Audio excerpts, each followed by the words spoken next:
This is where I'm using ProCreate to draw over an imported image of Titian's Flora, which is the oil painting.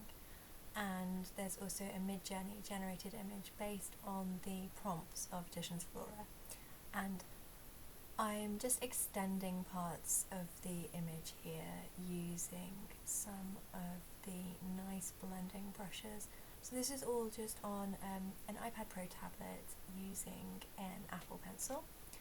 Before committing too much to the drawing, I want to get the palette consistent with it, because as you can see, the Flora's Titian has quite a bright white in it, whereas the Midjourney generated version has a lot more yellow and brown. So I've taken two palettes from them and I'm trying to find a midway point, and especially when the yellow AED later goes in, it's quite important to get that tonality across the whole thing so that it feels much more like one unified piece rather than this sort of choppy photoshopped digital collage effect that it has at the moment. It's probably a completely incorrect way to handle digital drawing, but I basically use it just like I would be doing a physical drawing.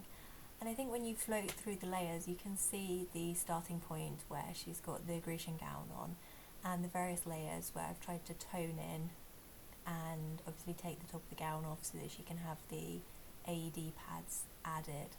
As the Flora figure, which if you are a fan of Titian you'll notice is an inverted Flora figure, I've flipped it.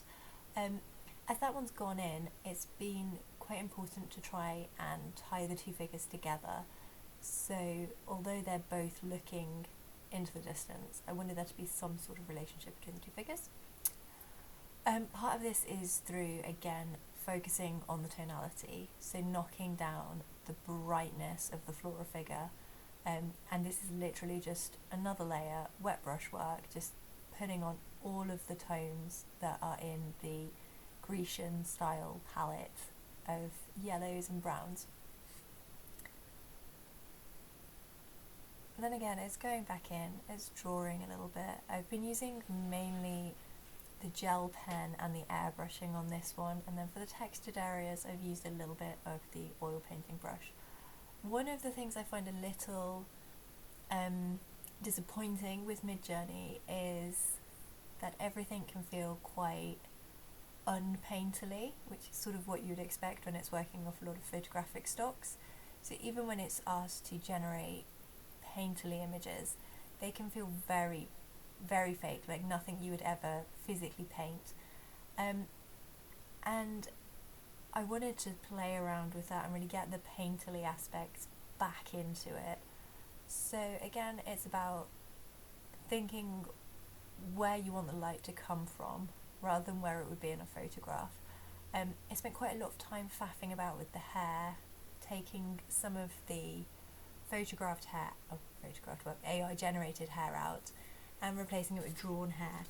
And I think this has worked quite well to make her feel more like a solid figure.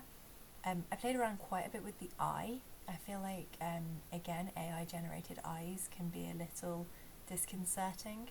So I put the black of the eyelashes back in, played around with the pupil, and then it was about trying to just get that consistency of colour across it. It's a 16:9 ratio. I did wonder about cropping it, but actually I quite like having all the space around them. Then this is the bit where the colour jumps suddenly, because we have the stock image of the AD, which is a very, very bright yellow. So it's about blurring that down and then toning it out for the final image, which again took quite some time to do and a lot of. So this is the progress picture, as you can see, with the AD faded in. Then here's with some more layers added, and you can see that jumpy yellow, and that's fading it down on one of the lower layers and just getting the tones back in. Then here's the final digital painting.